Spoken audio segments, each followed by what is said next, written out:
ഒരു കാര്യം ആലോചിക്കുക, മഹാരാഷ്ട്ര നമ്മുടെ നാഗ്പൂർ മുനിസിപ്പാലിറ്റിയുടെ തെരഞ്ഞെടുപ്പ് കഴിഞ്ഞപ്പോൾ ശിവസേന, BJP ശിവസേന ഒരുമിച്ച് മത്സരിച്ചാണ്. ശിവസേനയ്ക്ക് മേയർ സ്ഥാനം വേണം, സ്റ്റാൻഡിംഗ് കൗൺസിൽ സ്ഥാനം. ശിവസേനയ്ക്ക് വേണ്ടാത്ത സ്ഥാനമൊന്നുമില്ല. ഞങ്ങൾ എടുത്തു കഴിഞ്ഞ് ബാക്കി എന്തെങ്കിലും ഉണ്ടെങ്കിൽ BJPക്ക് തരുള്ളൂ. BJP പോയി പണി നോക്കടാന്ന്. BJP പോയി പണി നോക്കടാന്ന് പറഞ്ഞാൽ ഭരിക്കണ്ടേ? 6 സീറ്റ് കുറവുണ്ട് BJPക്ക്. 8-9 സ്വതന്ത്രന്മാരുണ്ട്. 6 അതിൽ മുസ്ലിം ലീഗാണ്. ഇവിടുത്തെ മുസ്ലിം ലീഗല്ല, നാഗ്പൂരിൽ മുസ്ലിം ലീഗുണ്ട്. അവർക്ക് ഇതുമായിട്ട് പാണക്കാട് തങ്ങളുമായിട്ടൊന്നും ബന്ധമൊന്നുമില്ല. മുസ്ലിം ലീഗാണ്, സ്വതന്ത്രരായിട്ടാണ് ജയിച്ചു വന്നിരിക്കുന്നത്. ഒടുവിൽ ഗഡ്കരിക്ക് ഫോൺ പോയി. ഗഡ്കരി നാഗ്പൂർ വന്നു. ഈ മുസ്ലിം ലീഗുമായിട്ട് ചർച്ച ചെയ്തു. മുസ്ലിം ലീഗിൻ്റെ സപ്പോർട്ടോടുകൂടി നാഗ്പൂർ വികാസ് ആഘാടി, ഇപ്പം മഹാരാഷ്ട്ര വികാസ് ആഘാടിയുണ്ട്, ഉദ്ധവ് ഠാക്കറെ MVA, ഇത് NVA ഉണ്ടാക്കിയിട്ട് 2012 മുതൽ 2017 വരെ നാഗ്പൂർ കോർപ്പറേഷൻ ഭരിച്ചു. ഇതാണ് ഗഡ്കരി. അതേസമയം ഗഡ്കരി തുറന്നു പറയുന്നു, പവർ പൊളിറ്റിക്സാണ് നടക്കുന്നത് കേട്ടോ എന്ന് പറയുന്നു. അതിലൊരു സത്യസന്ധതയില്ലേ? ഉണ്ട്. അതിലൊരു സത്യസന്ധതയുണ്ട്, നൈർമല്യമുണ്ട്. കാരണം ഇത്തരം ബന്ധങ്ങൾ, കൂട്ടുകെട്ടുകൾ ഒക്കെ രാഷ്ട്രീയത്തിൽ ചെയ്യാൻ ഗഡ്കരിക്ക് നന്നായിട്ടറിയാം. ബട്ട് ആത്യന്തികമായിട്ട് ഇത് എന്തിനു വേണ്ടിയിട്ടാണ്? അധികാരത്തിന് വേണ്ടിയിട്ടാണ് അല്ലേ? കോർപ്പറേഷൻ്റെ അധികാരം കിട്ടാൻ വേണ്ടിയിട്ടാണ് മുസ്ലിം ലീഗും BJPയും കൂട്ടുകൂടുന്നത്. അതത്ര നല്ല ഒരു കൂട്ടൊന്നുമല്ല. ബട്ട് ഡെമോക്രസിയുടെ പ്രഷർ കൊണ്ട് കൂടുന്നു. അതിനകത്ത് നേരിയൊരു അധാർമികതയുണ്ട്. അതില്ല എന്ന് ഭാവിച്ച് നടക്കുന്ന തൊലിക്കട്ടിയുള്ള പൊളിറ്റീഷ്യനല്ല ഗഡ്കരി. ചേട്ടാ, ഇത് ഇച്ചിരി അധാർമികമാണ്, പക്ഷേ എന്ത് ചെയ്യാനാണ്, നമ്മുടെ ഡെമോക്രസി ഇപ്പോൾ ഇങ്ങനെയാണ്, അതുകൊണ്ട് ഞാനിതൊന്ന് തല്ലി കൂട്ടിക്കോട്ടെ. ഇതാണ് ഗഡ്കരിയുടെ സത്യസന്ധത എന്ന് ഞാൻ പറയാൻ കാര്യം.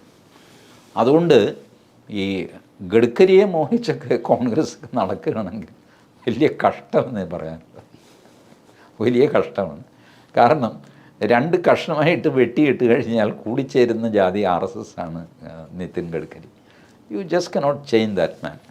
അതേസമയം ഈ പറഞ്ഞ പോലെ പ്ലെയിൻ സ്പീക്കിംഗ് ഉള്ള ആൾ. അതുകൊണ്ടാണ് കേരളത്തിൽ വന്നപ്പോൾ അദ്ദേഹത്തിന് കേരളത്തിലെ സ്വയംസേവകരുടെ മനസ്സ് നന്നായിട്ട് അറിയാം.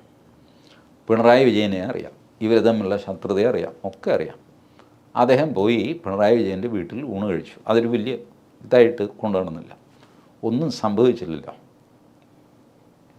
കമ്മ്യൂണിസ്റ്റുകാരിൽ G. സുധാകരൻ സർട്ടിഫിക്കറ്റ് കൊടുത്തത് ഗഡ്കരിക്കാണ്. കാരണം അങ്ങനെ പറഞ്ഞ തലയ്ക്ക് വെളിയുള്ള ഒരു മനുഷ്യനാണ്, അത് ചെയ്തിരിക്കും. ഇതാണ് ഗഡ്കരിയുടെ. 42 വർഷം കടന്നുപോയ കൊല്ലം ബൈപ്പാസ്, ആലപ്പുഴ ബൈപ്പാസ് ഒക്കെ ഗഡ്കരി വന്നപ്പോഴാണ് തീർന്നത്.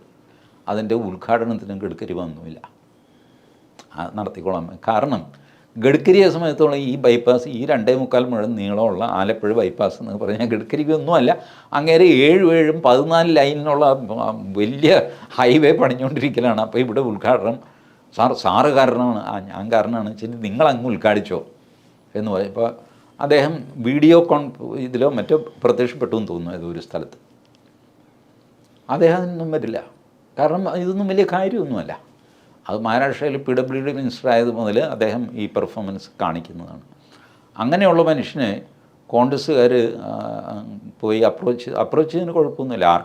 ആരെ വേണമെങ്കിലും അപ്രോച്ച് ചെയ്തിട്ട് ഞങ്ങളുടെ പാർട്ടിയിലേക്ക് വരുന്നുണ്ടോ എന്ന് നോക്കും. പക്ഷേ ഈ ഗഡ്കരി RSS BJP വിട്ടുപോകും എന്നൊക്കെയുള്ളത് വ്യാമോഹം മാത്രമാണ്. പിന്നെ രാഷ്ട്രീയത്തിൽ ഒന്ന് എറിഞ്ഞു നോക്കുക, കിട്ടുന്നെങ്കിൽ കിട്ടട്ടെ, അല്ലെങ്കിൽ പോട്ടെ.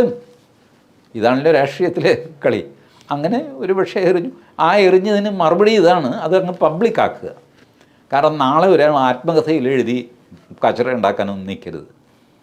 എല്ലാ മനുഷ്യരും മരിച്ചു പോകും. വേറൊരാൾ ആത്മകഥയിൽ ഞങ്ങൾ ഗഡ്കരിയെ സമീപിച്ചിരുന്നെന്നും ഗഡ്കരി ആടി ഒലഞ്ഞെന്നും ഒക്കെ എഴുതും. അങ്ങനെ വേണ്ട, പബ്ലിക്കായിട്ട് തന്നെ ആ റിപ്ലൈ കിടക്കട്ടെ എന്ന് പറഞ്ഞാണ് ഈ സംഭവം പറയുന്നത്.